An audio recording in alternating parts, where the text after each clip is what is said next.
heavyweight boxing fans, what's the deal? All right, man. So this turn that down. This right here is just a pretty much a continuation of the live from earlier that I put up. If you guys didn't get a chance to check that one out, please go check that live out after this one. Went over a lot of stuff in that one, and in that one, man. Look, before I get to this topic about the right hand, I'm picking Ruiz to win by ninth round TKO. All right, but in that live I did today, I pretty much said that I don't think that Anthony Joshua is going to be the Larry Holmes type or the Lennox Lewis type. He's just not that type of fighter, man. I think he's a come forward, big guy that likes to throw combinations, punches and bunches. He likes to walk you down and put the hurt on you. All right, that's why I think he is. All right. Now I will say this though, he doesn't have to be the best jabber in the division. He just needs to be able to out jab Andy Ruiz on fight night, and I totally understand that. Now the title of this video, and I'm gonna use the picture when he landed that big right hand on Ruiz in the third round. Well, it was a big right hand. It didn't do much to Ruiz, but it was nonetheless a big right hand. All right, now when he landed that, I do understand when people say Mr. Boxing, he rushed it. And in that live I put up today, I did say that I don't think that Anthony Joshua rushed anything. I just thought he fought like how he always fights. Now, okay, let's just say, no, he went and he tried to rush and knock Ruiz out and he got caught. Okay, cool, fine. Now, what I think he possibly could have done, or what he could do in this fight, is when he does land a big right hand, step off, which I don't think this is him, but he can step off and then try to reset and then try to be able to find a home for that right hand again by stepping away, circling, resetting, keeping the distance and range with his jab. Technically, I understand that. So it's not like I don't understand what people are trying to tell me. I just don't think that's him. I just think he wants to be aggressive pretty much all the time. You know what I mean? I think he'll be fighting that as much as he'll be fighting Andy Ruiz, and that's holding back his aggression. You know what I mean? And now the right hand, okay? Now, I know I've said this a lot, but I have to keep preaching it, man, because there may be new viewers or people think that I'm just bringing this up right now. I've always said that Andy Ruiz is susceptible to getting hit with right hands. I've just seen it throughout his whole career, even going into the Parker fight when I did my prediction video. I was saying, man, I hope Parker can just let his right hand go because Andy eats those. You know what I mean? I don't know. It's just like the way he squares up his body when the right hand is coming, the way he's parrying other shots. He's just like right in line for right hands, man. I've seen Rafael Zambanu Love land right hands consistently on him. Tor Hammer in the first round was landing some good right hands on him. All these fights he won, Dimitrenko landed some good right hands on him. And then Anthony Joshua landed that big right hand on him, all right? Now he's able to eat these shots, but to me, it's the power shot that gets through on him the most. Now I know with AJ, everybody's looking at his big uppercut and then the left hook that dropped Ruiz. Yeah, he wanted to implement all those punches as well, but I think it's this right hand that can give him his best success. Why do I say that? Because Ruiz likes to throw big left hooks. He likes to, he throws punches and bunches, so he'll add some straights in there with some hooks and some overhands, you know what I mean? But I think if AJ, to me, man, now look, I did say that I think his best bet is to fight how he fights. Go all out and fire with fire. I know it's a double-edged sword, but hey, man, you know what I mean? Use what got you here. With that said, though, if he does try to implement this fighting from the outside, I'm going to circle you, and he tries to do it in spurts. If he can win the battle in spurts, then hey, good for him. You know what I mean? But I just don't think it's going to be enough. All right, but if he does implement that fighting from the outside, try to find homes for that right hand. It don't have to be like the right hand he threw in that fight where he's putting all his body weight into it and all that type of thing. You can throw short right hands and then circle off. You know what I mean? To the left and to the right. And he'll have an opportunity to land that right hand over Andy Ruiz's overextended jab. If he can keep the distance just enough to make Ruiz start to reach with the jab and fall in, boom, you come over the top with that with one of those right hands. Then you could probably sit down on that one because Ruiz would be kind of out of position to come back after getting hit. But Ruiz is a quick counter puncher. Even when you punch him, like I told you guys, with this right hand we're talking about, As he's getting hit with the right hand, he's just like that coming back with shots himself. Go watch the fight again. He gets cracked with the right hand, and he's coming back with a two-piece. Now, his two-piece was off the target because his head got whipped around from getting punched. You know what I mean? But he came back firing. So he will come back countering immediately, whether you miss or hit him. You know what I mean? But I do think this right hand, man, can be Anthony Joshua's savior, man. You know what I mean? Especially if he sets it up the right way and he catches and he starts to counter Ruiz a little bit. I'm not saying go in there and just be this counter puncher, you know what I mean, Chris Bird or some shit like that, but I'm just saying if he can just catch him with some power. Look, AJ can punch.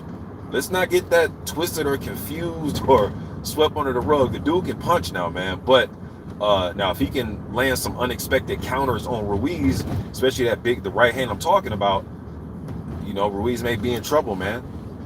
But it's just Ruiz was eating these damn shots. So it's kind of, this fight is so intriguing. I cannot wait, man. Look, I went to the Wilder Ortiz fight. It was a great fight. You know what I mean? But as far as anticipation for a fight, the biggest fight of the year to me is this right here. Based on what happened in the first fight, obviously, all right? But I think it's the right hand, y'all. Yes, I think he needs to set it up with the jab and utilize the jab. And, hey, just be a better jabber on fight night. You know what I mean? And yes, I know he has a good uppercut and he knocked him down with the hook and everything, but I think it's this right hand, man. Because why? Because Andy eats him. This is not, people may say, well, shit, Mr. Boxing, he eats everything. You know what I mean? Left hook, shit, and not just punches. You know what I mean? But it's a punch that he's just wide open for, man. His whole career. You know what I mean? He's just been wide open for this damn right hand, man. I've seen lesser fighters land good right hands on him. And I think if AJ, as hard as he punches, if he can find a home for that and then step off, find a home for it, then step off. Don't go in there and try to engage with 4-5s, you know, punch combinations and all that, because it's proven that Andy can beat you with that. You know what I mean? Now, if he can stay disciplined enough, this is where the mental aspect comes in. If he can stay disciplined enough and has the stamina, earlier I went and watched Lennox Lewis and Tua. Then I always like to go back and watch that Patterson versus Johansson, man, because Patterson, you know, won the trilogy, but Joe, for both guys to be pretty much the same size, Johansson did a good job of being a fight like a big man in that, using the jab and circling and catching Patterson, man. You know what I mean? Patterson came back, man, them dudes was knocking each other down like Rock'em Sock'em Robot in their trilogy, man. But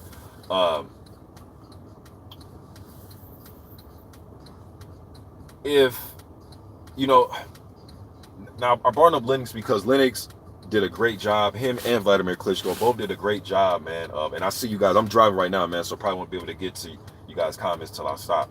But I might have to read them on archives. But I appreciate all you guys showing up as always, man. Y'all know I appreciate that, man. But people say that Joshua needs, you know, he has to learn how to use his size against Ruiz. And not just using his size, being an outboxer, using a jab and fighting him at a distance, which is a great way to use your size and your reach, but also use his size, meaning his physicality. Now, shit, naturally, I think, well, yeah, Andy Ruiz is the much heavier guy, right? But Joshua's taller, ganglier, with the longer arms and long, you know, he can wrap him up. Ruiz does a great job of getting underneath guys. He's always been the shorter guy. He's always been the shorter guy in every fight. So he's mastered fighting and being the shorter guy. It doesn't bother him. You know what I mean? But I guess we'll see, man. But I'm not sure that Anthony Joshua has implemented holding guys and wrapping them up properly on the inside, because he's always been the better guy in most of his fights, fighting at close quarters. To me, that was one of his biggest assets, one of his biggest things to lean on, was being able to get off fast punches and pretty much doing what Andy Ruiz was doing to him. You know what I mean? Being a good mid-range fighter. So I'm not sure that he's ever worked on tying guys up and wrapping them up and walking them backwards and leaning his weight on them and hitting holding and hitting with the opposite hand. Little tricky, savvy, veteran type things. I'm not sure he's ever worked on those things. I'm not sure that he ever thought that he would even need those type of things. You know what I mean? And if he has found a way to incorporate that into his fighting style, I think it'll do him justice in this type of fight. You know what I mean? He didn't want to fight in that style with Klitschko. Why? Because Klitschko is the one that likes to hold and grab and not let you get off on the inside. So he wanted to let his hands go in a situation like that. The Parker fight, he wasn't trying to lean on Parker or anything. If anything, AJ was looking at the ref like, hey man, you going to break us? Like, you know, let us get back to fighting. AJ wants to fight. He just don't want to fight in close like that against certain opponents. And the ref didn't even allow him to do that in that fight. You know what I mean? Povetkin was getting the best of him in certain spots, but then he started to get the best of Povetkin as well. So to me, he's more of a guy that just wants to just let his hands go rather than a guy that's going to use his size and lean on guys and do those type of savvy things. And I think those things will help him, man. But look, all this shit going to be answered on Saturday, y'all. That's the beauty about all this. All these questions we got going back and forth and debates and what happened in the first fight and so on and so forth. All these questions will be answered, man. I just want to put that out there. I think it's this right hand. I think that'll do him justice. Now, these are big heavyweights. Anything can happen. We already know that. That goes without saying. All right, any big heavy punch can put any one of these dudes down. But I'm just thinking strategically, though, man. I think it's that right hand because Joshua has a good right hand, for one. And like I said, Andy is susceptible to this power punch, for two. And then if you can add in some holding and then wrapping Andy up on the inside and wrapping up his left arm. Go and, you know, research what Holyfield did to Mike Tyson. Whenever Holyfield and got in close with Mike, man, he was wrapping up Mike's left arm and then walking him back. You know what I mean? Wrapping him up and walking him backwards. Why? So then Mike Tyson, when he's getting walked backwards, is one thing, it's messing with him mentally because he doesn't want to be in this type of fight. That's one.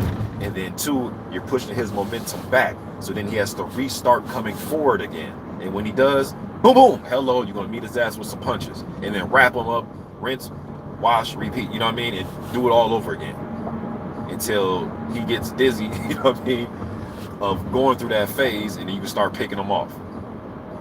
You know what I mean? But hey, man, that's just my opinion on it. I appreciate you guys showing up. I'm going to have to end this, man. But I'm going to go back and I'm going to read all y'all's comments until the next one. Hey, and I'm going to do individual videos for all. I'm excited about this Hunter versus Povetkin, man. And I want to do that fight its justice by doing a live specifically on that. So we can go back and forth on that instead of throwing it in here in these type of videos where people might not, damn, Kurt Anderson, I appreciate that super chat, bro. I can't read it, but I sure appreciate you, man, with that $5 holler, man. Surely appreciate that. But hey, y'all, to the next one. My next video is going to be Povetkin Hunter. We're going to break down the styles. We're going to get into it, man. This could be a breakthrough for the American fighter, Michael Hunter, who's been in a plethora of Klitschko. I think he's been in like 8 or 9 Klitschko camps. Just got done sparring Andy, Olympian. I like Michael Hunter, man. His only loss was to Usyk. It's going to be a good fight, man. I seen Povetkin on them pads. I know he's climbing up 40 years old, man, but that motherfucking left hook still looks explosive. But I'm going with Michael Hunter now, and I'm going to tell y'all why. We're going to get down to the nitty-gritty on it in the next video, man. Appreciate y'all showing up. I'm gone.